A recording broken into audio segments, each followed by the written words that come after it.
So running with power, often running, but now absolute.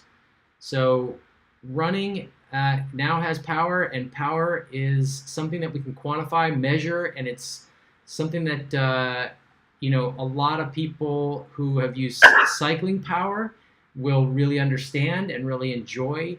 And for your pure runners, they're going to find this very heady and a bit confusing. And so it's up to you to decide how you want to use it with your athletes. When I will tell you that, right now it's still an evolving science. We really don't have a whole lot of thought leaders when it comes to the entire Runpower program. It's advancing extremely quickly, and it's exciting to watch. And the best in the world now are using it at a lot of races. So it's undeniably a good thing, and I'm going to help you guys understand why.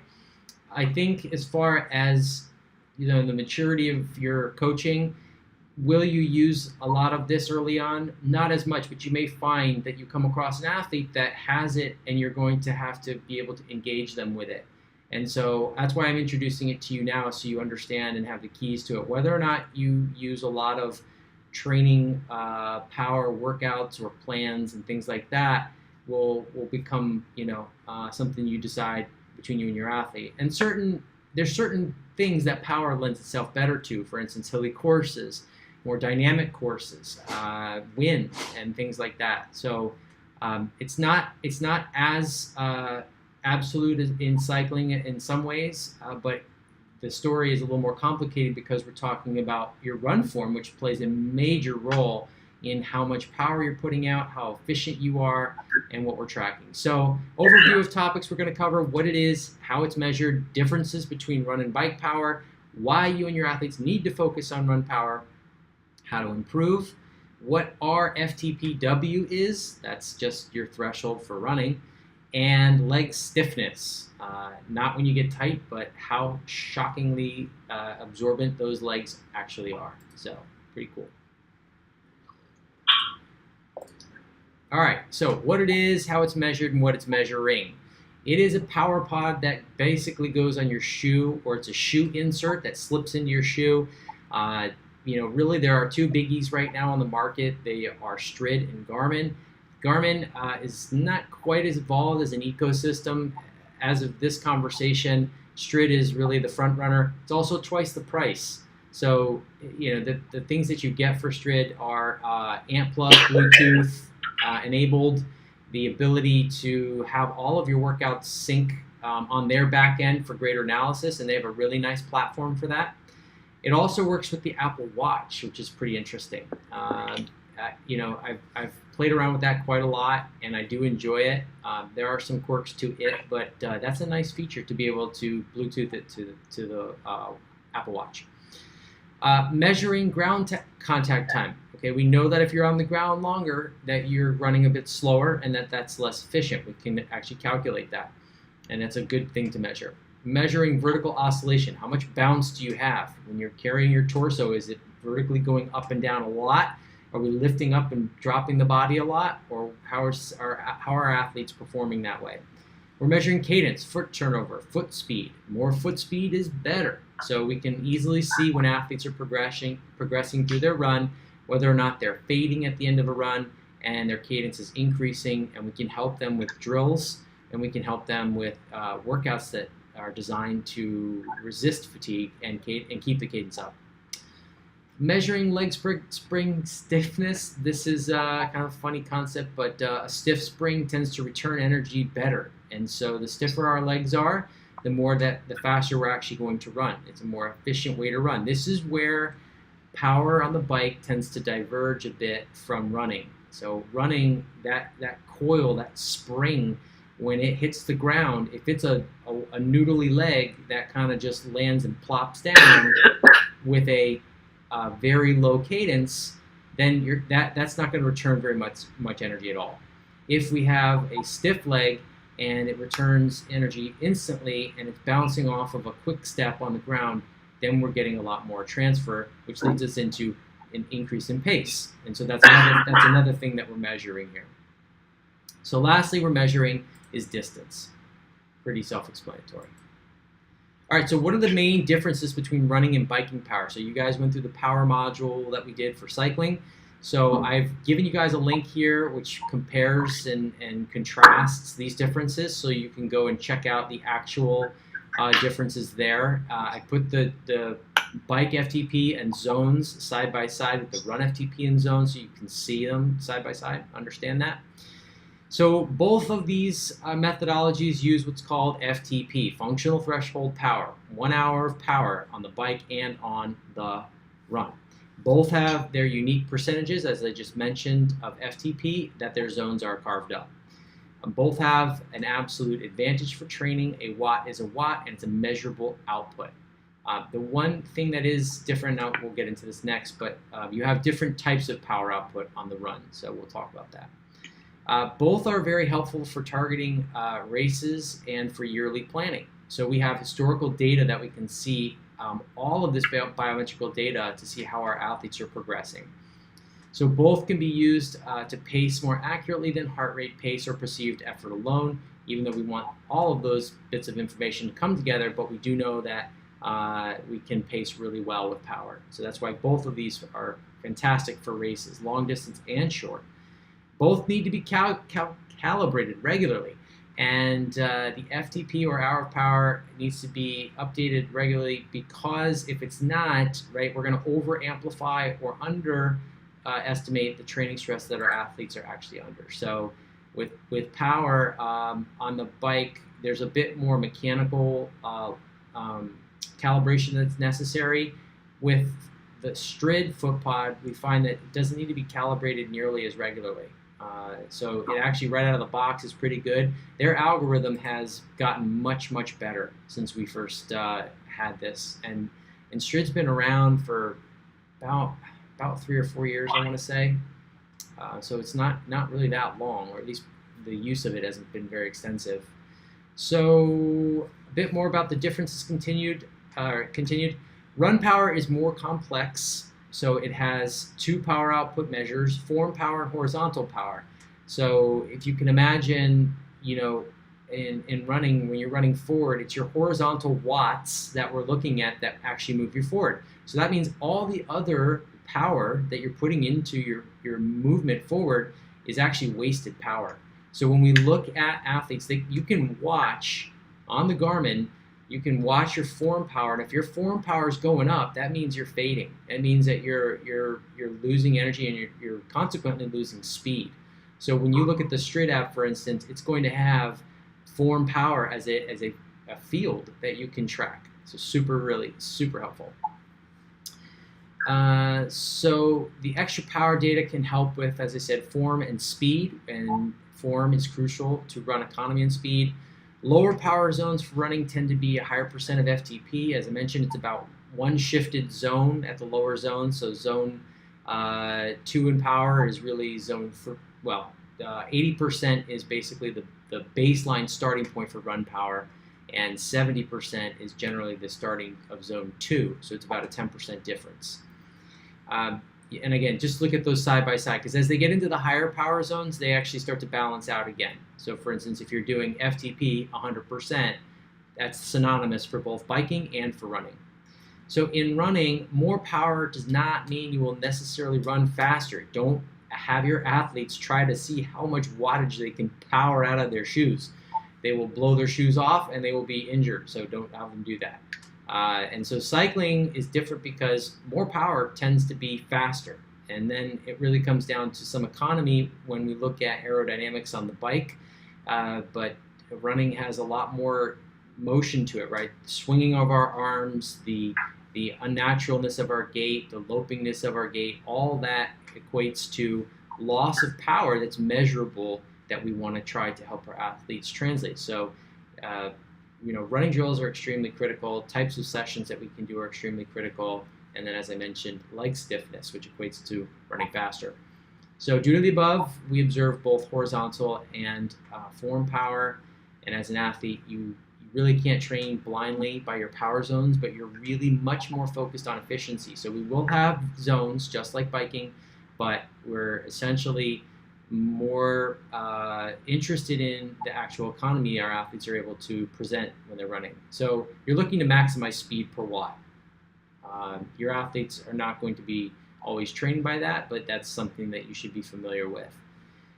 So we start focusing on being efficient at slower powers, and then we work towards our harder efforts. And with run power, you're going to want to track the baseline efficiency numbers.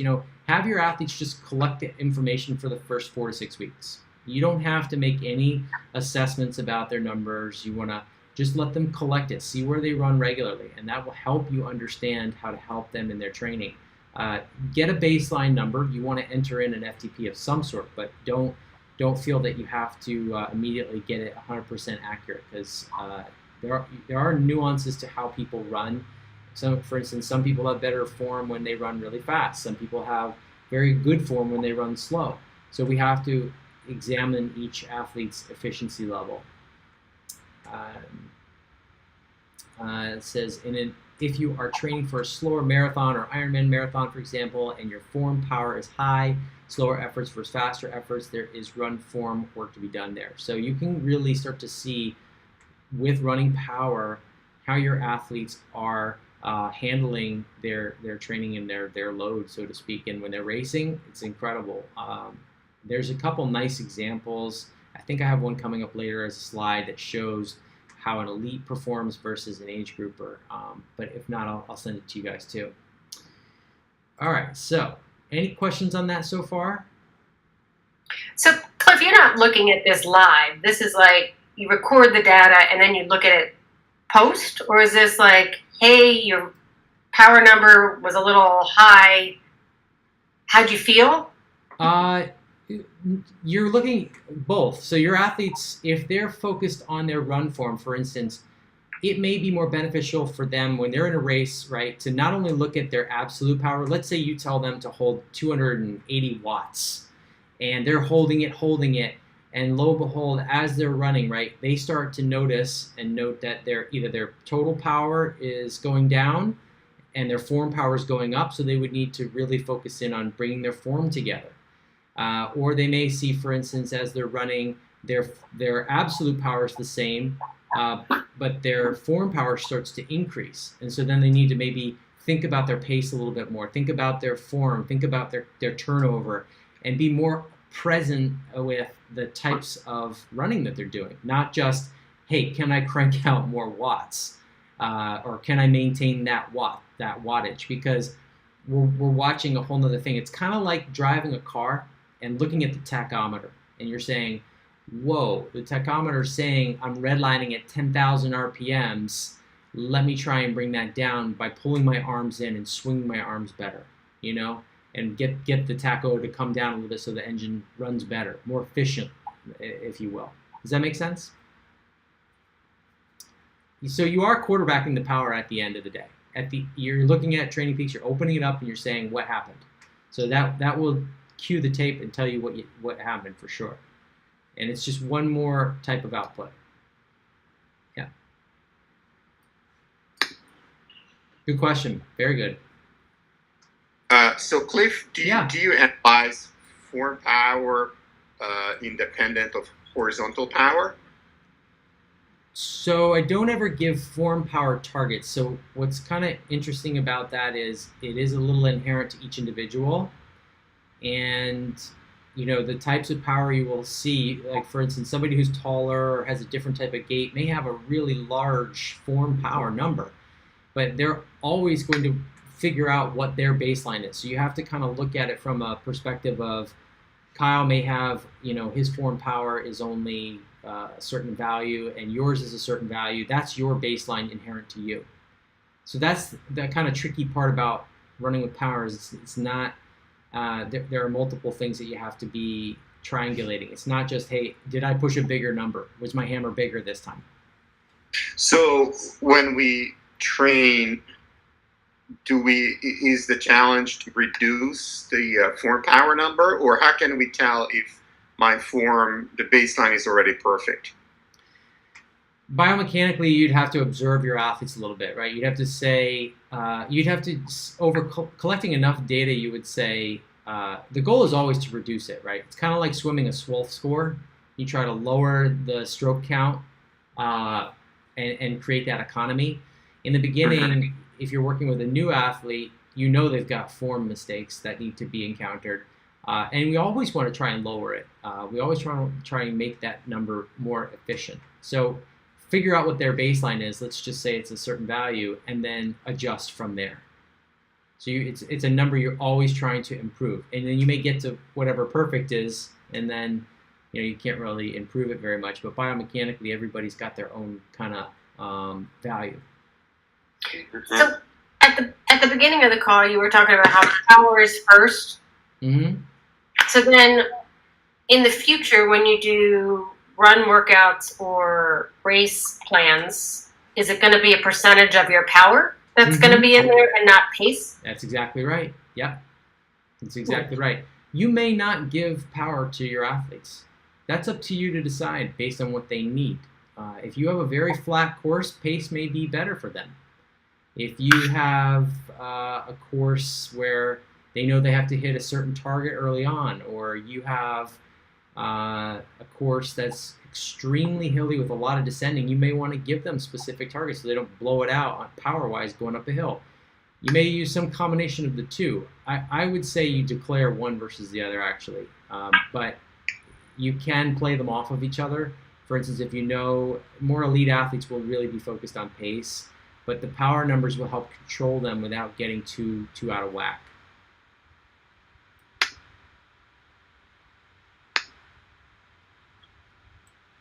What's nice is power really gives people license to be in greater control of their effort and parcel it out better. No different than a power meter on a bike.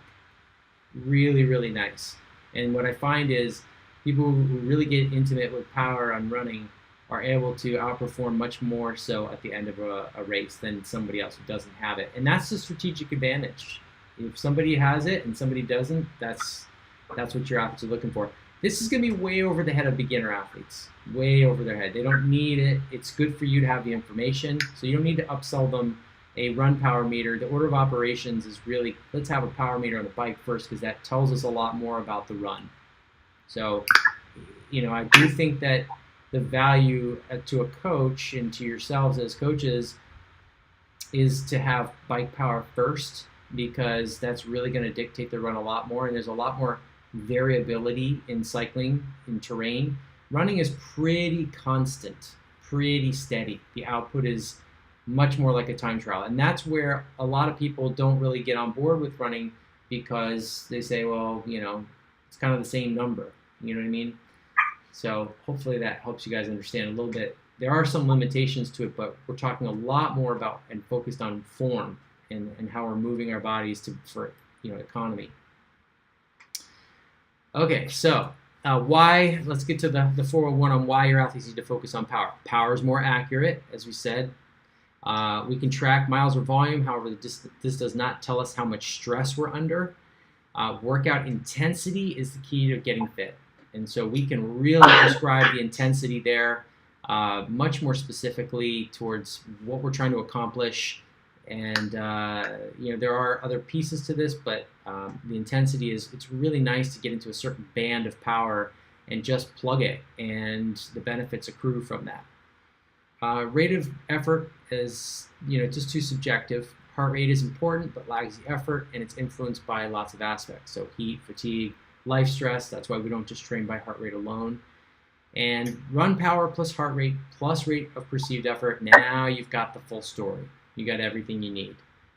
So pace is, an important metric that we track, but it's not as good as power, because when it comes to varying wind or hill conditions, for example, we're going to find that we may blow ourselves out going too hard or not at the right effort there. And so, as I mentioned, a watt's a watt's a watt. It's always quantifiable, and it's more precise. Between power meters, just so you know, if your athletes switch from Strid to Garmin, there is a difference. And so your baseline may be completely thrown off. This is a sad reality of power a bit.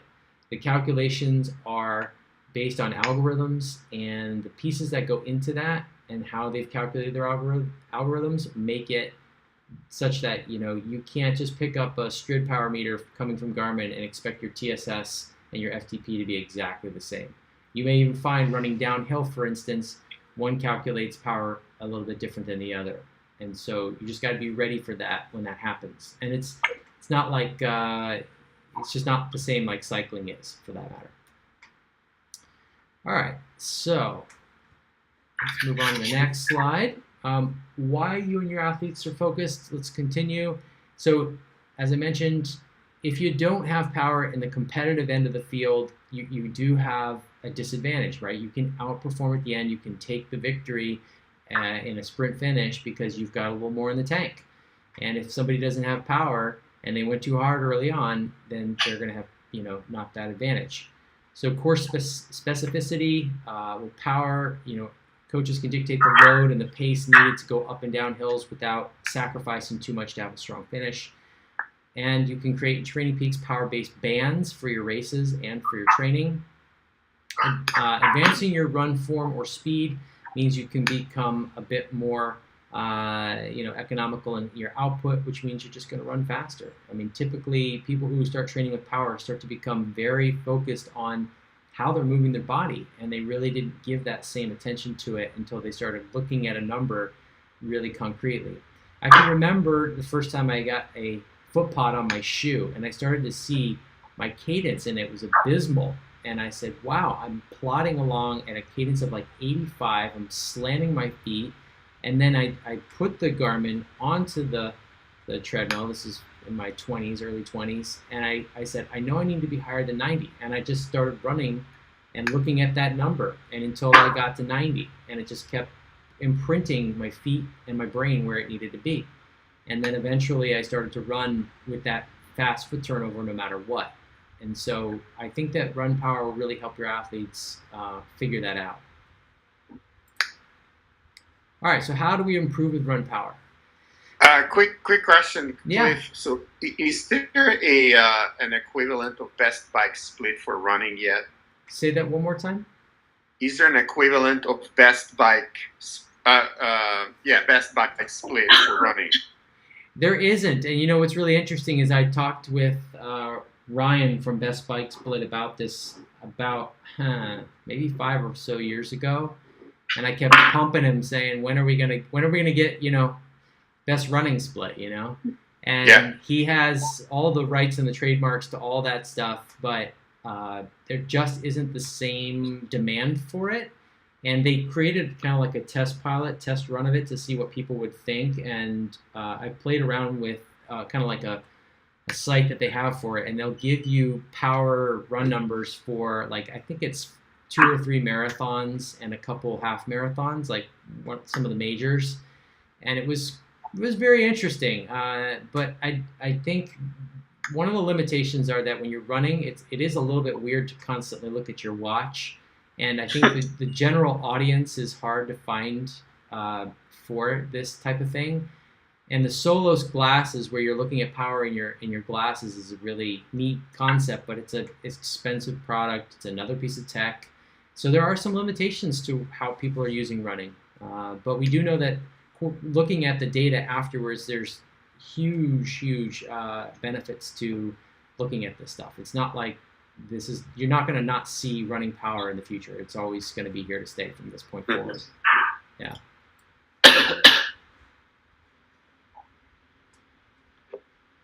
All right, so other reasons to and how you're going to improve your run power as coaches for your athletes. Biomechanical efficiency, so horizontal, vertical, and lateral power equals your speed. So you're maximizing 3 different types of power. Some power meters are actually only 2 power zones, but Strid is 3. So we can use power to determine when your run form is falling apart, as I mentioned. So how do we know if you're really running faster? An increase in watts over a duration. Notably, your horizontal power is more on certain days, for instance. To increase pace or speed while maintaining the same wattage, right? That would be a huge step up in your running. A decrease in total power output for a given pace. So you actually may see power go down and you're running faster. this is where leg stiffness becomes interesting, and where power and in biking versus running start to really look different from each other. Perhaps you see your athlete has a lower heart rate for a given power and pace. So how do we improve with run power? The goal is not to see who can produce most watts, but a combination of more power and efficiency. Biomechanical horizontal speed. I think I actually redid that slide. So other technical aspects of the run and improvement: decrease in vertical power, decrease in lateral power. So that's literally left to right movement. You know, are your arms swinging out wide? And that's a big waste of wattage that's going to move you forward. Decrease in total power for a given pace. That's all three power vectors. Increase in pace relative to any consistent power output, be it total, horizontal, vertical, or lateral. All right, so RFTPW. You guys, what's that? You're going in, and at least to me, you're going in and out. Is he going in? Coming and going?